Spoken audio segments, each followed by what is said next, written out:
I love shopping. You might love shopping also. But what would you do if your shopping experience turned into a nightmare? I have a true story that was just that. It happened in a town in California called Oxnard. The town has a population of just over 200,000 people, and even though this town is the home of this horror story, it was ironically voted one of the safest cities in the United States of America back in 2013. The crime level is low and the income level is high. To add to that, it is a beautiful looking town. But no matter what town you go to, there are always places you'd want to watch out. There are good and bad people everywhere, I suppose. Back to what I told you at the start of this story, shopping. This particular shopping experience I am about to tell you about is far from your typical enjoyable experience. This is an account of a shopper at a huge mall, which is the mecca of American consumerism. The place to everyone go to get basically anything they desire, whether it be a book, clothes, food or a toy. Toys will feature heavy in this story. Bear in mind this particular store is meant to be haunted, but also bear in mind that not every store is haunted, of course. The ghost that people talk about in this store is of a little girl of Mexican-American descent. She is said to like to play in the toy aisle. There is nothing strange about that. What kid doesn't? But what is strange is she is a ghost. Employees and patrons have seen her roam around in the girls' toys section, but sometimes she can be seen playing with the trucks as well. She doesn't come across as sinister or dangerous to people who spot her. She's meant to usually greet them with a ghoulish smile. Why people say ghoulish is because her eyes are milk white, but her entire body is covered in blood. One customer said the first time they saw her, they just about died and went up to Jesus. They thought it was some kid who had hurt themselves. When the person saw the girl disappear in front of her very eyes, she knew she was a ghost. But the girl never talks.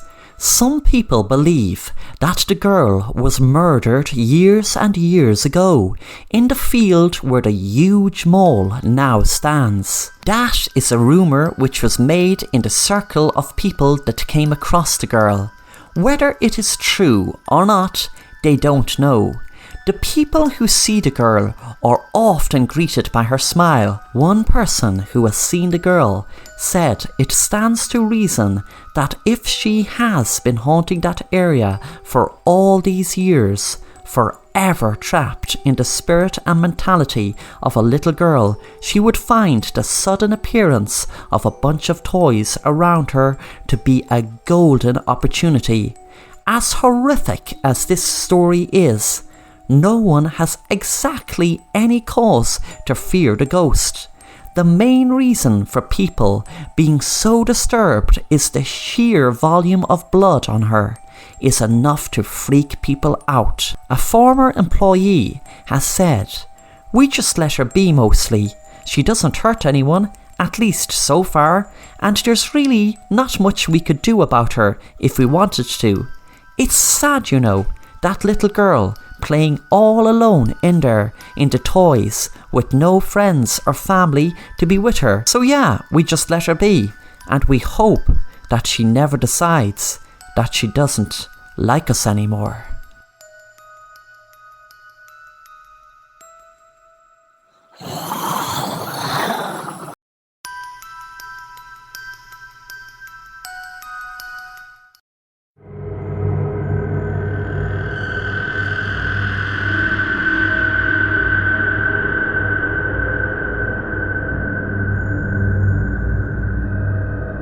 I was hanging out at a bar with my friends, and they were talking about this weird guy called Bryan B. Westbay on Facebook.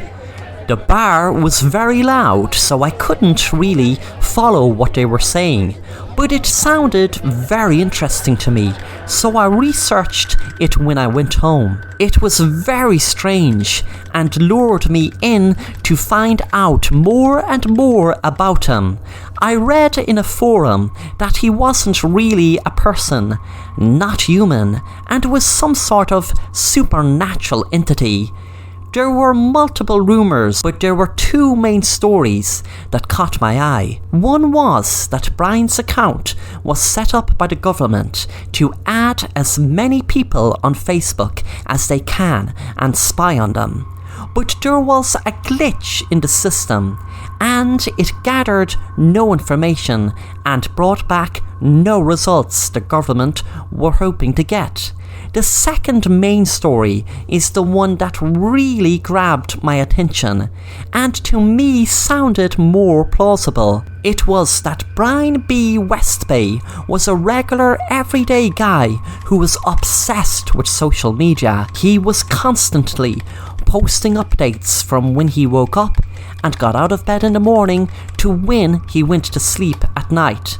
One night he got very drunk and came home and started posting very embarrassing stuff, and one of the videos went viral.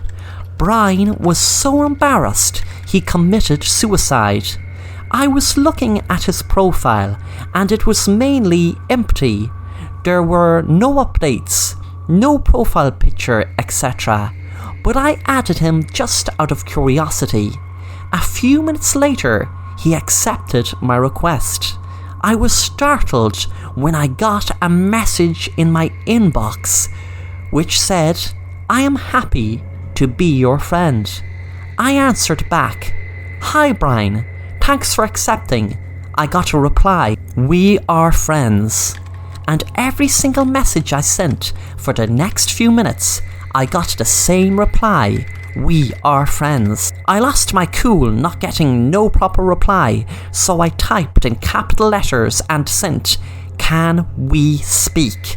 A few seconds later, an audio file was sent, and there was static noise, but I could feel my heart thump in my chest when I heard a weird voice at the end say, "Hello, friend."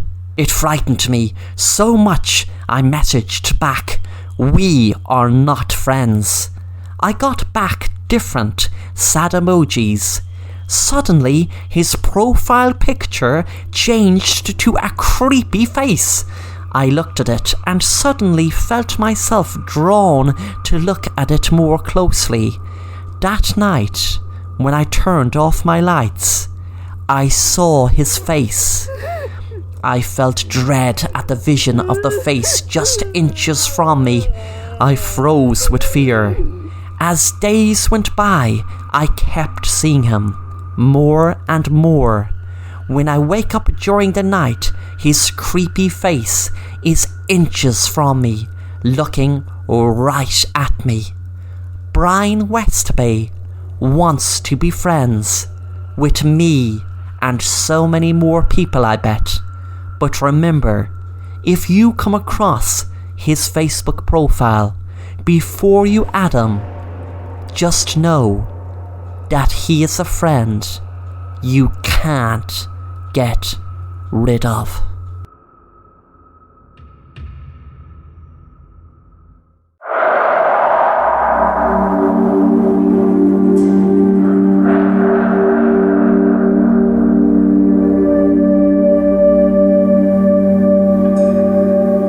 Me and two of my friends, Sarah and Julie, were having a sleepover.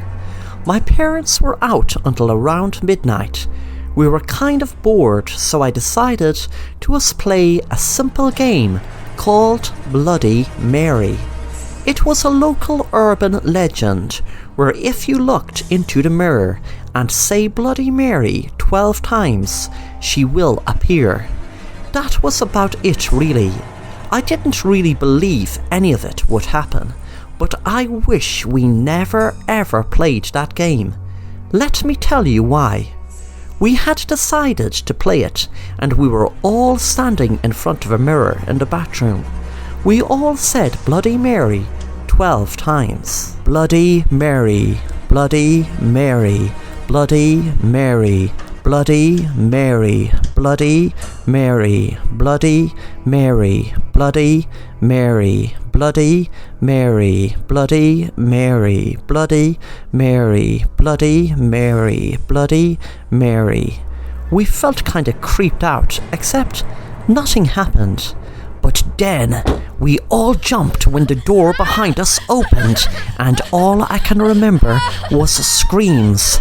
I ran out the door and down the stairs and out of the house. I rang my parents and they came back home quickly. When my parents came back, they collected me from my neighbour's house where I was staying at. When we all walked into the house, the police were already there. But the worst part was 2 of my friends vanished into thin air. They were never found. Years later, I was getting ready to go out on a date when I got such a shock. I walked into my bathroom and saw, written on blood or lipstick, I'm not sure, but it was written on the bathroom mirror, "Bloody Mary is watching you." I froze, wondering who would do such a sick joke. Suddenly I heard movement behind me, and there was a woman covered in blood jumped from me. I screamed in horror. Then she stuck a needle in my arm, and a few minutes later I came around while strapped to a chair. My mouth was gagged so I couldn't scream. Another girl walked in, covered in blood. I wished I never ever played that game Bloody Mary. And then I wouldn't be in my living room strapped to a chair. The woman began to speak. "Well, do you know who we are? We are your 2 friends who you abandoned years ago when you ran out of your house, and it was your idea to play that stupid game. We were kidnapped by some psycho who held us in his basement and treated us like animals, but thankfully we escaped, and now we are going to give you the punishment that you escaped all those years." My friends both held up a big knife, and I knew I was about to be killed, but suddenly I heard a noise in the background. A man appeared. I felt relief. The man must have heard the shouting and came to save me. Then my heart sank when I realized by the girl's reaction it was the madman who was keeping them captive. I am now in a dirty, cold room where I don't know exactly where, but I hope someone picks up this letter, as I found a pen and paper hidden in the wall, maybe by other hostages. I am throwing this through the wall, so if you pick it up from the outside, through this hole that I throw it to, you will know exactly where I am. This hole in the wall could save my life. Lucky it is just big enough to me squeeze through this letter. If you do find this letter, please call the police and tell them, get me right away. This man is crazy, and it's only a matter of time before he kills me. He has already killed my friends for trying to escape. Please, please, someone help me.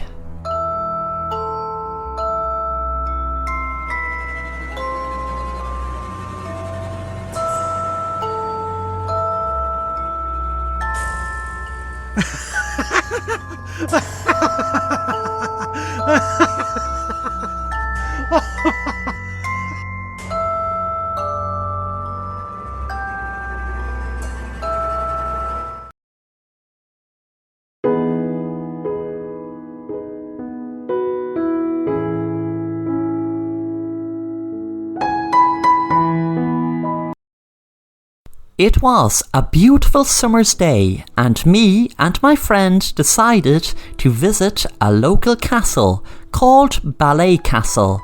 We walked for miles to see it, and it was all worth it when we saw what such a beautiful castle it was. Me and my friend were walking around the countryside when we discovered a beautiful white horse painted up on the side of a cliff. We didn't climb up to see it up close, as it was pretty steep and we didn't have the energy to go climbing up anyway.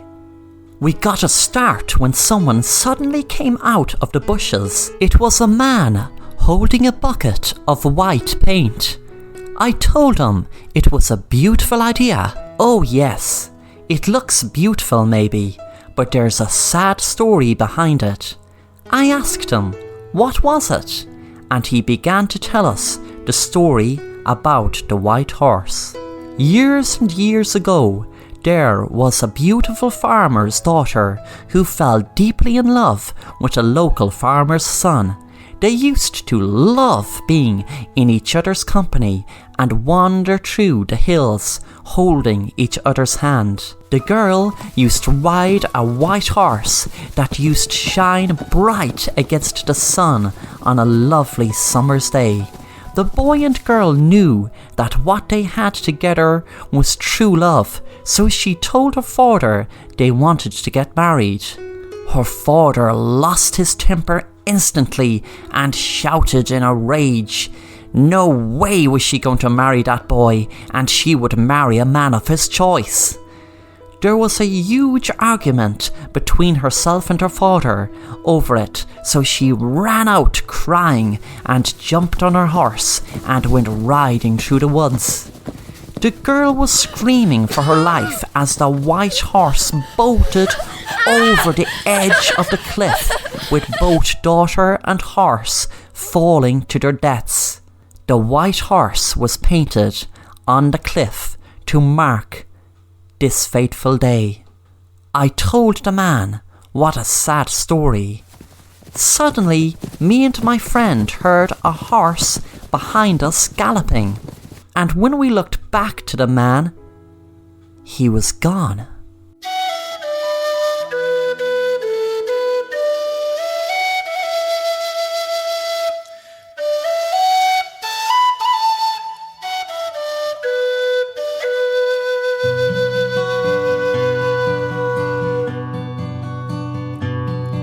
Of all the money that e'er I spent it in good company, and of all the harm that e'er I've done, alas, it was to none but me. And all I've done for want of wit to memory I can't recall. So fill to me the parting glass. Good night and joy be with you all.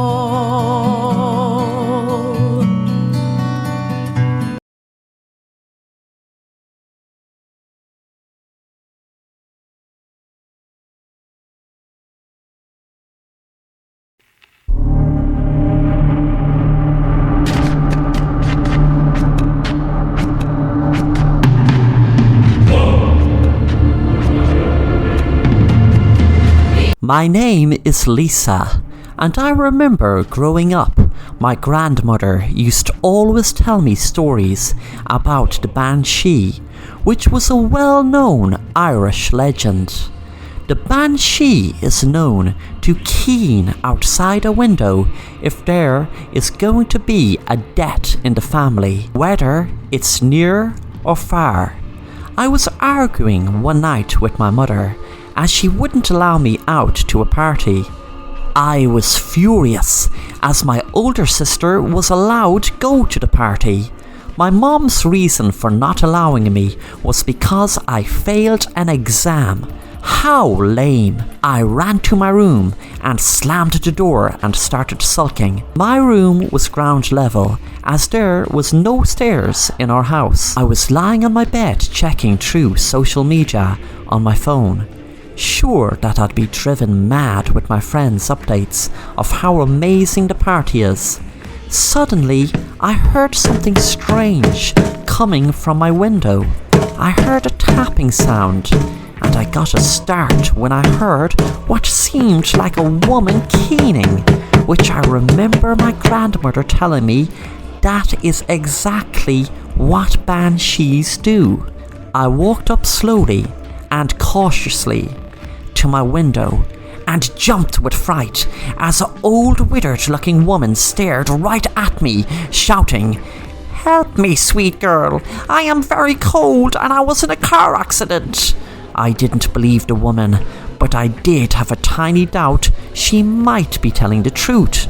Was I being paranoid over all my grandmother's stories? Then suddenly, I jumped back as the woman banged at the glass and shouted hysterically, "Let me in, you bitch! Let me in!" I couldn't bear looking at her eyes any longer as I ran into the kitchen and shouted to my mom, "Call the police!" I saw my mom on her phone crying. I asked, did she see the woman? But my mom didn't answer. She just kept crying. A few minutes later, my mom explained to me that it was the police were on the phone, breaking the news to her that my sister had been killed in a car crash on her way to the party. Some nights, I think I hear tapping on my window, and sometimes I even wake up in a sweat thinking I can hear the banshee keening.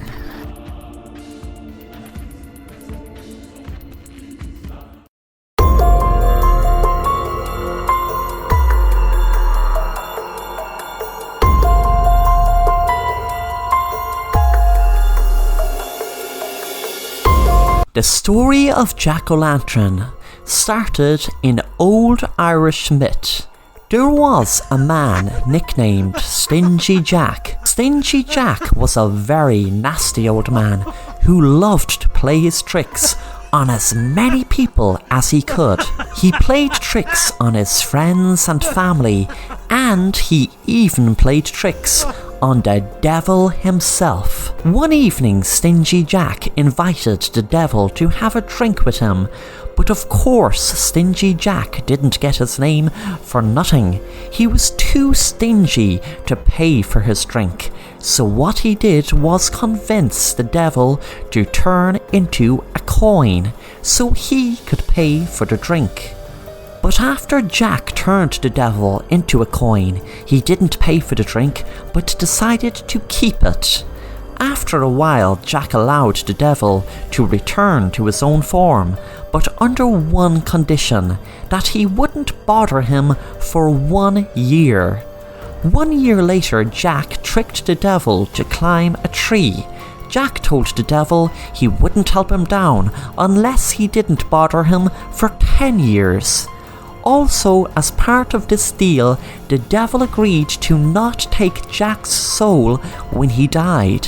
A short while later, Jack had passed away, but God would not allow such a bad person into heaven. The devil stayed true to his promise and didn't allow Jack into hell. As Jack turned away, the devil felt sorry for him, so he tossed him a burning piece of coal to allow Jack to see in the darkness. Jack had decided to carve out a turnip and put the burning piece of coal into it to light his path. Many Irish have claimed to have seen this ghost, which they called Jack of the Lantern. In the 1800s, when the Irish immigrated to America, people started carving the jack-o'-lanterns with pumpkins, which are perfect for carving the jack-o'-lanterns, which have become such an iconic part of Halloween today.